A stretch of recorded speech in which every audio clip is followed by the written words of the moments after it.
Hello everybody and welcome back to day 15 of the 100 Days of Making Comics Challenge.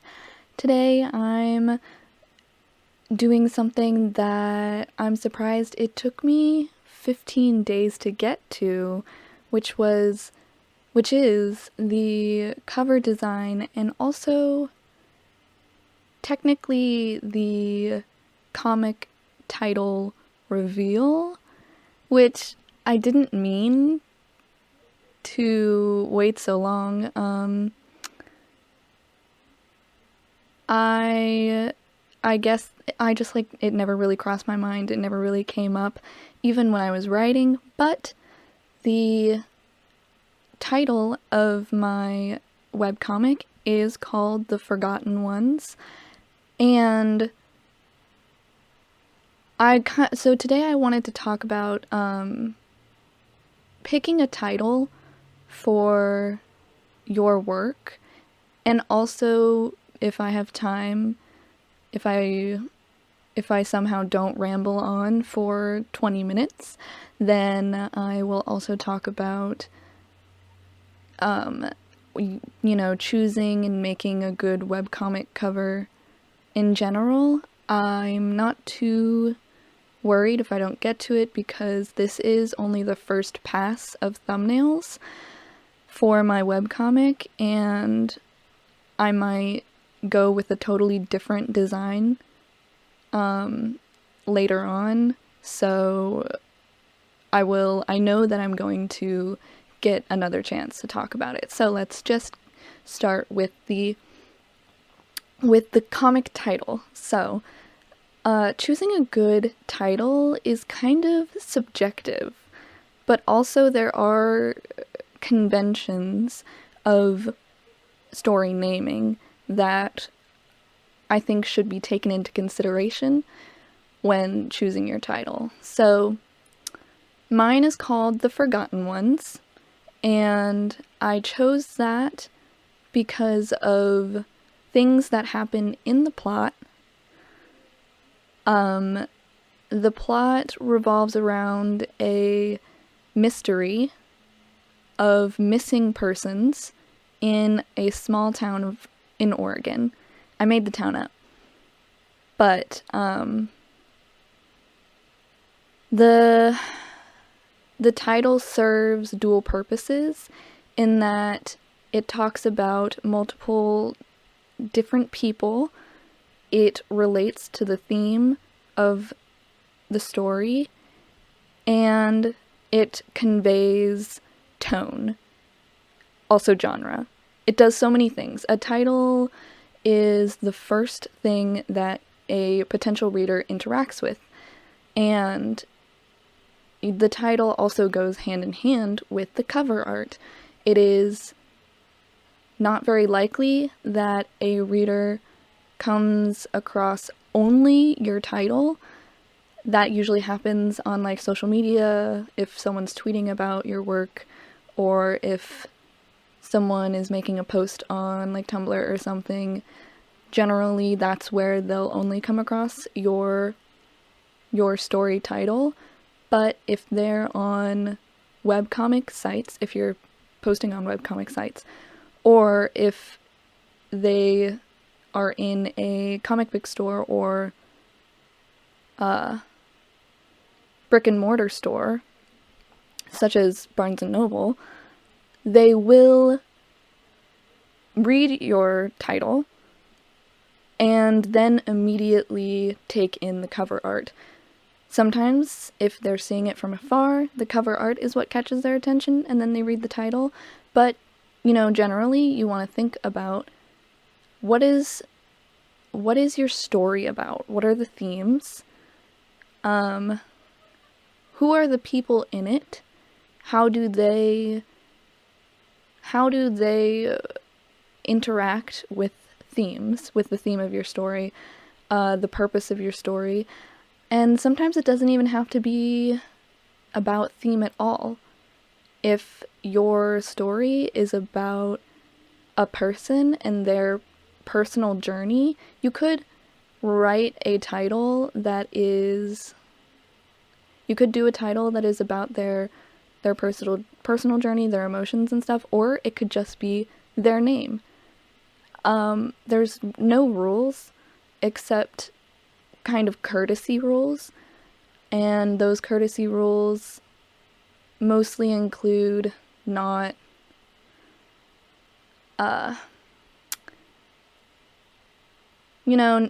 mostly include copyright. So I guess they are actual rules, since copyright can get you sued and all of that. But when you pick a title, if you feel like no one has used this title ever, or if they have, then their work isn't very popular, you'll just want to do a quick Google search. Just type in your title and then webcomic, or your title and novel, or short story or poem, or whatever it is that you're writing. And if no story at all, no movie, no book, no show, no comic pops up, then you're 100% good to go. That means that if anyone actually uses that whole title, or even part of the title, their work is like not seen at all. There's nothing on it. They probably haven't even published it. You are golden.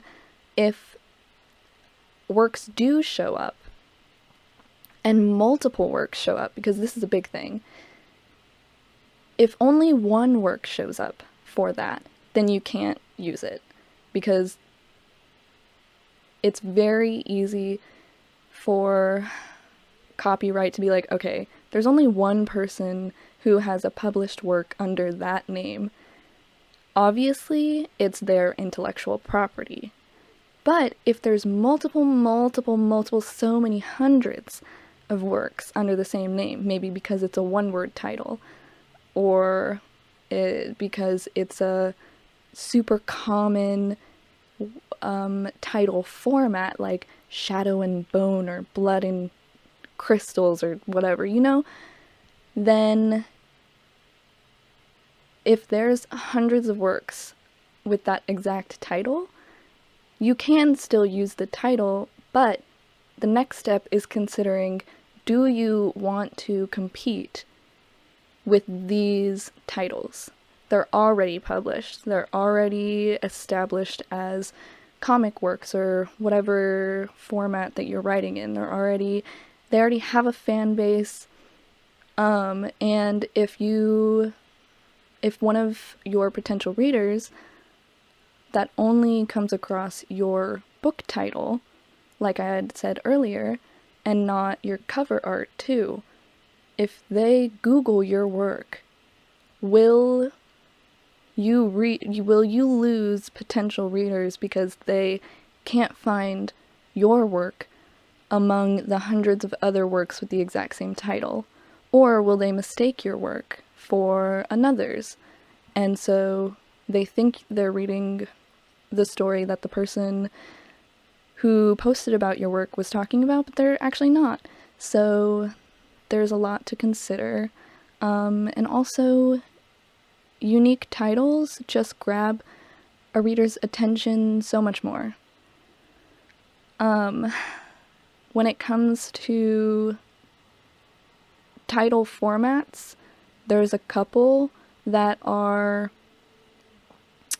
used a lot in many genres, and that goes with like considering the title naming conventions of your genre. I'm writing urban fantasy. I'm under the big umbrella of fantasy. The smaller subgenre of supernatural / paranormal fiction, and then the even smaller subcategory of mystery. So, what are the conventions of that very specific subset of works? Fantasy, paranormal, mystery novels, or mystery comics in my case. So if I am having a hard time coming up with one, I could consider that, but also if I have so many that I really like, I can consider, okay, which ones fit the best in my very specific genre, my very specific story type, so that readers who are seeing it know exactly what my story is about, what genre it is, without having to read the description. Because that's the biggest, most important, number one thing to consider when not just choosing the title, but also what the cover art is going to look like. Because you need to convey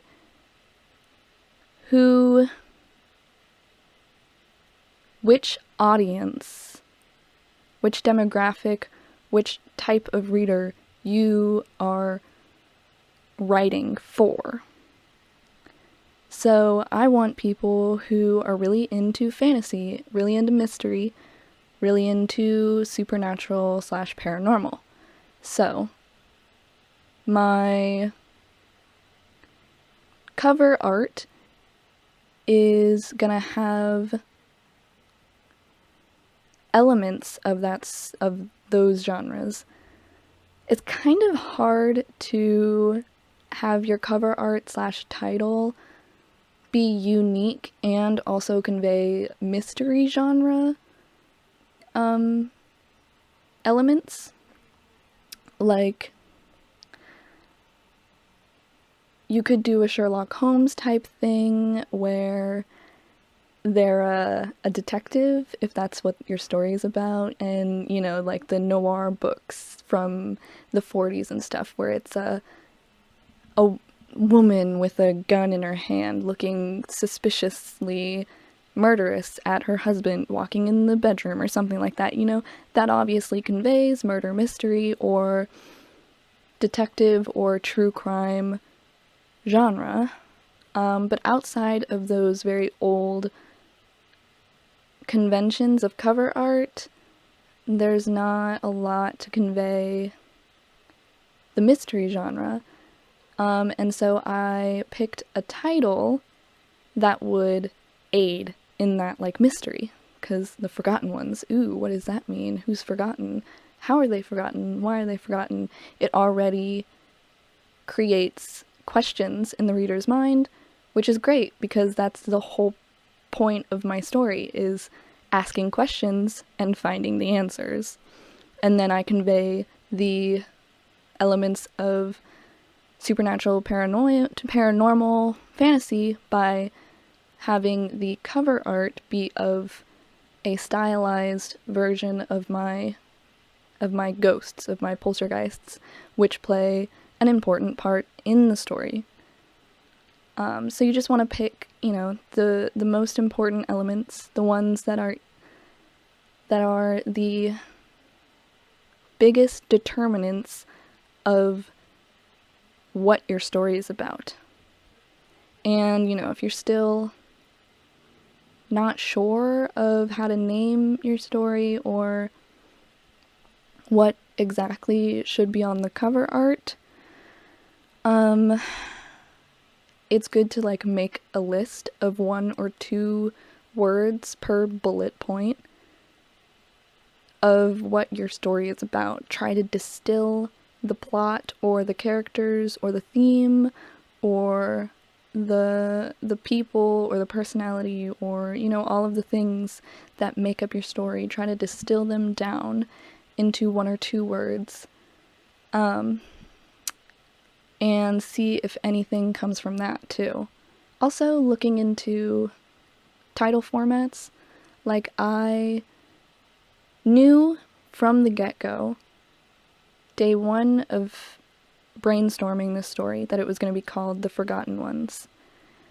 But then it really stumped me if I was going to just call it The Forgotten Ones, or do a title format where it's like main character's name and the blank, and the blank is like the story, the book title. Like Harry Potter and the Chamber of Secrets, Harry Potter and the Sorcerer's Stone, Harry Potter and the Half-Blood Prince. That's a very, very common title format, especially in fantasy or YA stories. And then in YA, specifically like YA dystopian or YA,